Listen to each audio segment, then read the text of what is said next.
ඔබේ දරුවා නිතරම මට බෑ කියලා කියනවාද? අලුත් දෙයක් කරන්න බය වෙනවද? පන්තිය අත උස්සලා කතා කරන්න එයා කැමති නැද්ද? එහෙමනම් ප්‍රශ්නය දරුවාගේ දක්ෂකමේ නොවෙන්න පුළුවන්. සමහර විට ඒකට හේතුව අපි ආදරයෙන් කරන නමුත් නොදැනුවත්ව කරන දේවල් වෙන්න පුළුවන්. දරුවෙකුගේ ආත්ම විශ්වාසය එක දවසකින් බිඳ වැටෙන්නේ නැහැ. එය දිනෙන් දින වචනයෙන් වචනය අත්දැකීමෙන් ගොඩනැගෙන හෝ බිඳ වැටෙන දෙයක්. අයිබෝන් එකොසෙල්ෆ් වෙත ඔබ ආදරයෙන් පිළිගන්න. මම විමල් ලියනාරච්චි සමාජ සවිබල ගැන්වීමේ හා මානසික උපදේශන නිරත වෘත්තීය වේදී. අද අපි කතා කරන්න යන්නේ බොහෝ දෙමව්පියන් නොදැනුවත්වම කරන දරුවන්ගේ ආත්ම විශ්වාසය දුර්වල කරන්න පුළුවන් නිවසේ සැඟවුණු සමහර බලපෑම් ගැන. එහෙනම් වීඩියෝ අවසානයේ දක්වාම රැඳී ඉන්න. මොකද මේ හේතු එකක් හෝ වැඩි ප්‍රමාණයක් ඔබේ නිවස තුලත් තිබෙනවද කියලා අද ඔබටම තීරුම් ගන්න පුළුවන්. අපි හැමෝම කැමති අපේ දරුවන් සාර්ථක, ස්වාධීන, වගකීම් සහිත වගේම සතුටින් ජීවත් වන පුද්ගලයන් බවට පත් වෙනවා දකින්න. නමුත් මේ සියල්ලේම පදනම වන එක ගුණාංගයක් තියෙනවා. ඒ තමයි ආත්ම විශ්වාසය.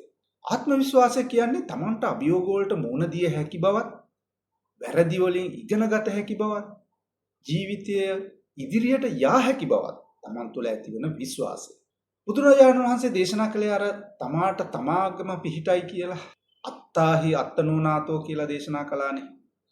ඊ අර්ථය වෙන්නේ Tamanගේ හැකියාවන් වර්ධනය කරගෙන තම ජීවිතයේ අභියෝග වලට Tamanම මුහුණ දිය හැකි බවට ඇතිවන විශ්වාසය ගොඩනගා ගැනීම කියලා කියන්නේ. ඒ ආත්ම විශ්වාසයේ මූලික පදනම හැටියට සලකන්න පුළුවන්.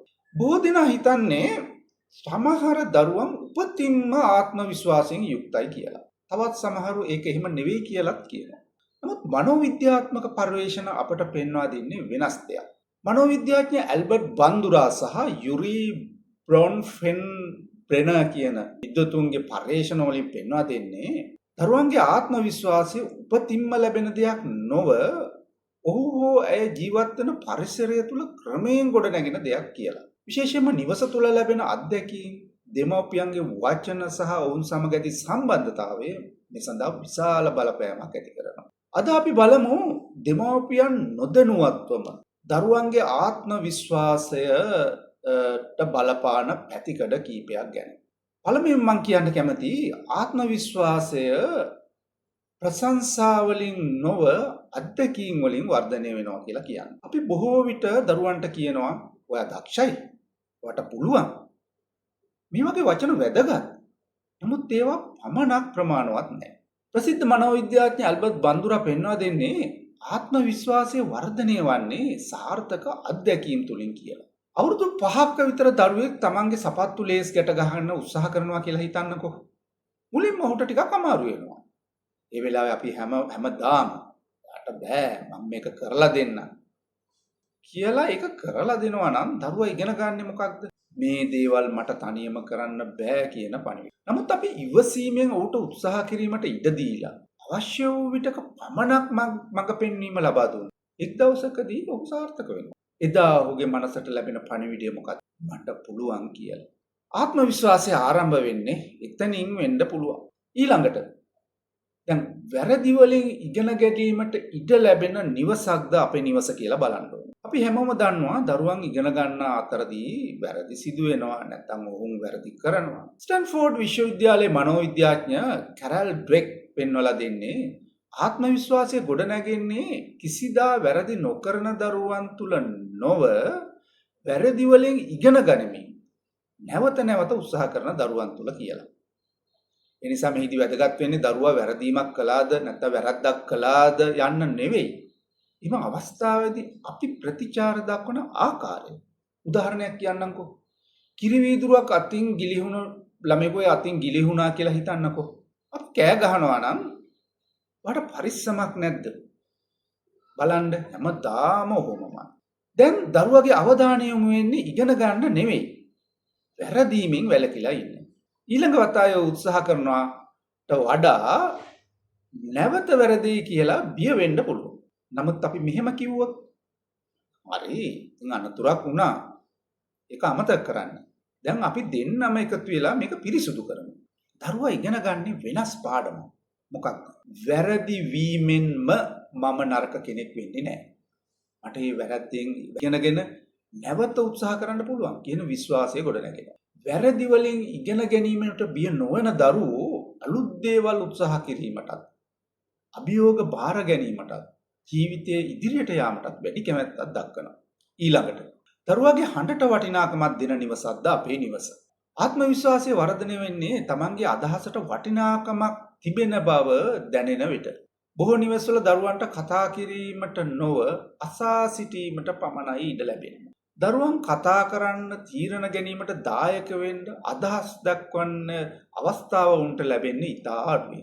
මම උදාහරණයක් කියන්නම්කෝ. ඉරිදා පවුලේ විනෝද චාරිකාවක් යන්න සැලසුම් කරනවා කියලා හිතන්න. ඒක දරුවාගෙමුත් අහන්න අපි කොහෙද අද යන්න හොඳ කියලා. නැත්තම් රෙස්ටුරන්ට් එකකට ගියාම මොන කෑමද කන්න කැමති කියලා තීරණය කරන්න දරුවටත් ඉඩක් දෙන්න. නිවසට අලුත් ගෘහ භාණ්ඩයක් ගන්නවා කියලා කියන්නකෝ. ඒකේ නිර්මාණය ගැන දරුවන්ගේ අදහස් අහලා ඕන්ටත් වටිනාකමක් දෙන්න ඉඩ දෙන්න.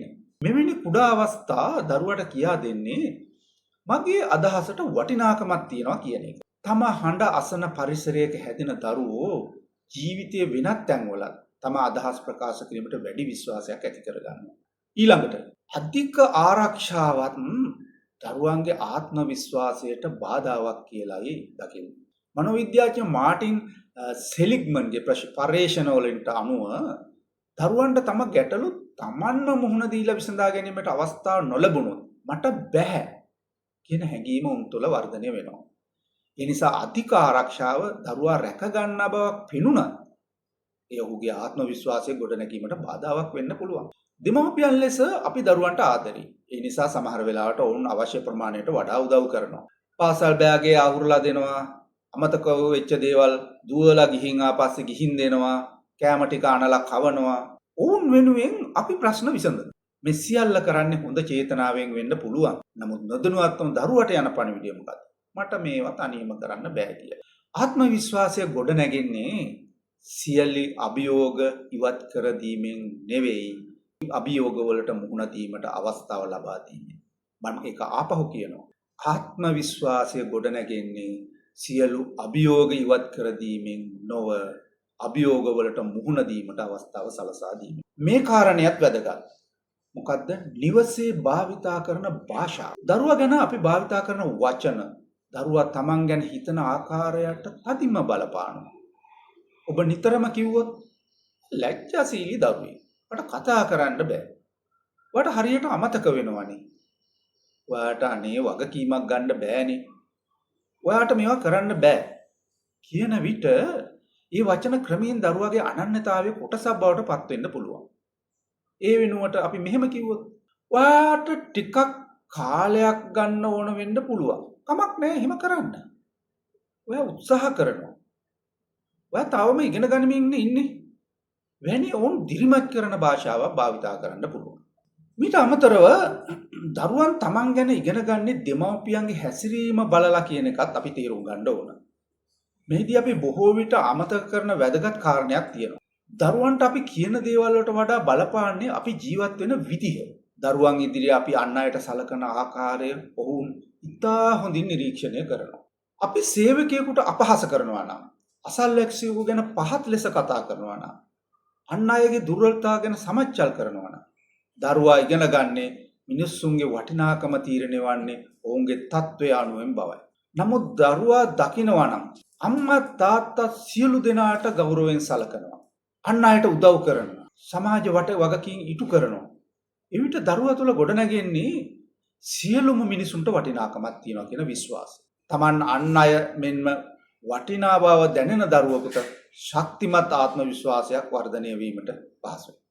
ඊළඟ කාරණය සංසන්දනය, සමාජ තත්ත්වය සහ දරුවන්ගේ ස්වයං වටිනාකම. අපේ සමාජයේ සමහර දරුවන්ට කුඩා කාලේ ඉඳලම විවිධ පණිවිඩ ලැබෙනවානේ. අර පවුලේ ළමයි හොඳයි. අපි මේ මට්ටමේ මිනිස්සු නෙවෙයිනේ. අපිට ඒවා කරන්න බෑ. අර ළමයා දිහා බලන්න. එයා හොඳට වැඩ කරනවා. මෙවැනි පණිවිඩ නැවත නැවත ඇසෙන විට දරුවා තම හැකියාව ගැන නොව තමන් අනෙක් අයට වඩා අඩුයිද කියලා හිතන්න පටන් ගන්නවා. ආත්ම විශ්වාසය අඩුවන්නේ එතනදී. දරුවෙකුගේ අනාගතයනේ තීරණය කරන්නේ ලකුණු, පාසල, පවුලේ පසුබිම, ඕන නැත්නම් පවුලේ හැකියාවන් පමණක් නිසා නෙවෙයි.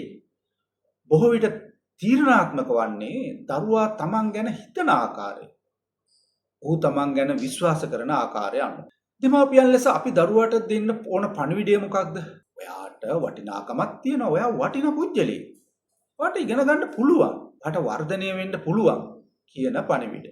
අවසානයේදී අපි මතක තබා ගත යුතු වැදගත් කාරණයක් තියෙනවා. ඒ අනුව දරුවෙකුගේ ආත්ම විශ්වාසය බිඳ දමන්නේ විවේචන පමණක් නෙවෙයි. ඊතර කරන සංසන්දන, අධික ආරක්ෂාව, දරුවගේ හඬට සවන් නොදීම, වැරදි වලින් ඉගෙන ගැනීමට උදව් නොකිරීම, මිනිසුන්ගේ වටිනාකම සමාජ තත්ත්වය මත මැනීම, මේ සියල්ලම ආත්ම විශ්වාසයට බලපානවා. ඒ වගේම ආත්ම විශ්වාසය ගොඩනගා ගන්න විශාල දේවල් වලින්ම නෙවෙයි.